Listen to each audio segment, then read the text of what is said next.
Esta es una de las preguntas que los jóvenes se hacen más frecuentemente. Muchos líderes tienen dificultad respondiendo la pregunta debido a que la Biblia nunca menciona la masturbación de manera específica. Para entender lo que Dios cree de la masturbación, tenemos que examinar otros versículos que tratan con asuntos como el dominio propio, la lujuria, la pureza y la castidad.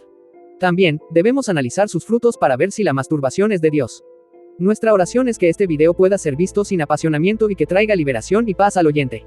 El sexo fue inventado por Dios. Él es el cerebro detrás de la invención del sexo. Dios no inventó nada de lo que haya tenido que arrepentirse en nuestros cuerpos.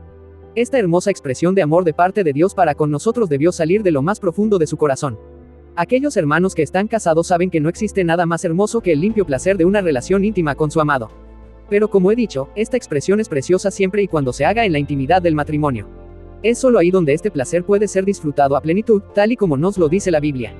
Tengan todos en alta estima el matrimonio y la fidelidad conyugal, porque Dios juzgará a los adúlteros y a todos los que cometen inmoralidades sexuales. Hebreos 13, 4. Mientras más hermoso y único es, más nos hacemos dependientes de esto, para bien o para mal. Esta es la razón por la que es tan fácil para el maligno corromper las cosas más lindas que Dios nos ha dado.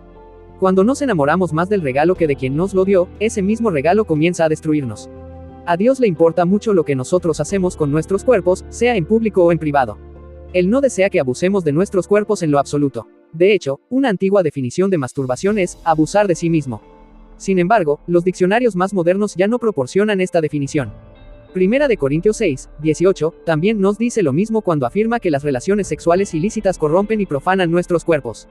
Huyan de la inmoralidad sexual. Todos los demás pecados que una persona comete quedan fuera de su cuerpo, pero el que comete inmoralidades sexuales peca contra su propio cuerpo.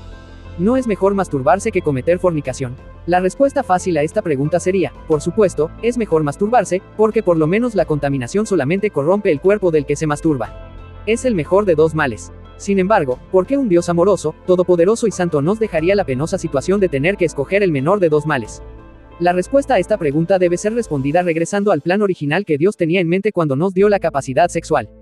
Primeramente, la masturbación nunca satisface de la forma que Dios quiso que la satisfacción sexual satisficiera. Por unos momentos, la masturbación da la impresión de que sí satisface, pero a la larga crea deseos y capacidades sexuales más profundas que antes de la masturbación.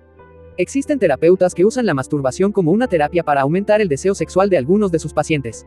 El problema de la masturbación es que se convierte en un círculo vicioso. Mientras más se ejercita, más deseo se tiene. Es ahí donde Satanás nos tiene en sus manos. Mientras más nos entregamos a la autosatisfacción, más control tiene el pecado en nuestra carne. Ciertamente les aseguro que todo el que peca es esclavo del pecado. Juan 8, 34. Y lo peor del caso es que a menudo, la masturbación envuelve fantasías, visualizaciones y hasta pornografía. La Biblia es clara en lo referente a estas áreas de fantasía y lujuria. Durante el acto de masturbación es necesario poner a trabajar la mente, y ya sea recordando momentos vividos o imaginando fantasías, se recurre a la fabricación artificial de una realidad. Es por esta razón que la pornografía es el acompañante ideal de la masturbación, especialmente en los jóvenes solteros. Pero, ahí es donde está el peligro, ¿en quién se piensa? ¿Qué acto se imagina uno que está ejecutando con la persona que en realidad no está? Ustedes han oído que se dijo, no cometas adulterio, pero yo les digo que cualquiera que mira a una mujer y la codicia ya ha cometido adulterio con ella en el corazón. Mateo 5, 28. Mirar a una mujer o a un hombre que pasa frente a usted o mirar a una mujer o a un hombre impresa en una página o en una pantalla son aquí equivalentes ante Dios. El que la mira y la codicia sin estar casado con ella, ya ha cometido adulterio con ella en el corazón. Note, que aquí se habla del que está soltero, no del que está casado. Esta regla no es solamente aplicable para el hombre, sino también para la mujer. Mientras Mateo 5, 28. Se refiere a hombres que anhelan mujeres, todas las mujeres saben que esto podría ser muy fácilmente invertido y ser aplicado a ellas. Los hombres podemos ser más fácilmente estimulados de manera visual que las mujeres, pero las mujeres pueden ser tan vulnerables a las fantasías sexuales en el reino emocional. Cualquiera de los dos que lo haga está cometiendo un pecado ante Dios, y los dos deben poner en práctica el dominio propio, controlando sus impulsos y pensamientos a través del poder de Cristo. Toda la inmoralidad sexual empieza con un pensamiento. Un pensamiento lujurioso no tomado en serio, llevará en el futuro a otras perversiones, porque el pecado se reproduce poco a poco. Ningún alcohólico o drogadicto comienza tomándose un litro de whisky ni consumiendo grandes cantidades de cocaína.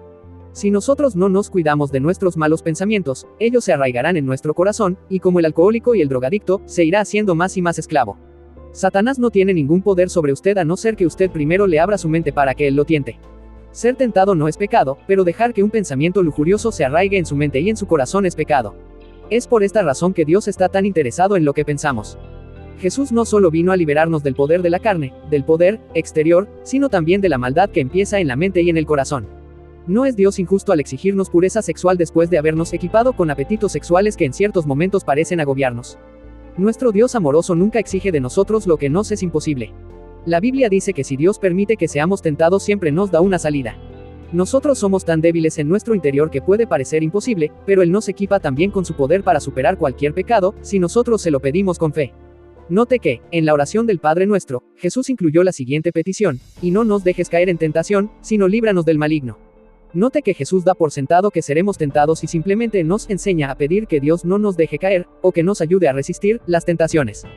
Por supuesto, los impulsos sexuales en sí no son malos. Son naturales. Dios nos creó de esa manera. Él desea que nosotros tengamos y disfrutemos el placer óptimamente siempre que lo usemos de la manera para la que fue creado. Sin embargo, muchos deseos que tienen que ver con nuestra satisfacción física, ya sea comida, sexo, masturbación, etc., provienen de una necesidad más profunda, y esta necesidad solamente puede ser llenada por el Espíritu de Dios morando en nosotros. Vivir esa realidad, controlando nuestros impulsos, buscando de la dirección del Espíritu, moderando nuestro comportamiento, etc., es un ejercicio que tenemos que poner en práctica día tras día.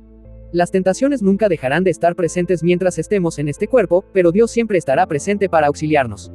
La Biblia nos dice, para consolación de todos: ustedes no han sufrido ninguna tentación que no sea común al género humano.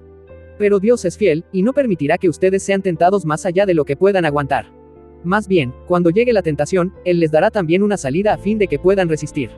Primera de Corintios 10:13. Si usted está esclavizado por cualquier forma de pecado sexual, pornografía, homosexualidad, masturbación, etc., yo creo que esta enseñanza ha sido puesta en sus manos por Dios mismo.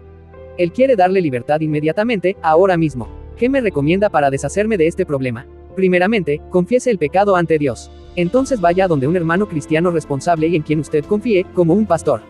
Pídale a Dios que le guíe para encontrar a la persona apropiada y ese cristiano orará con usted.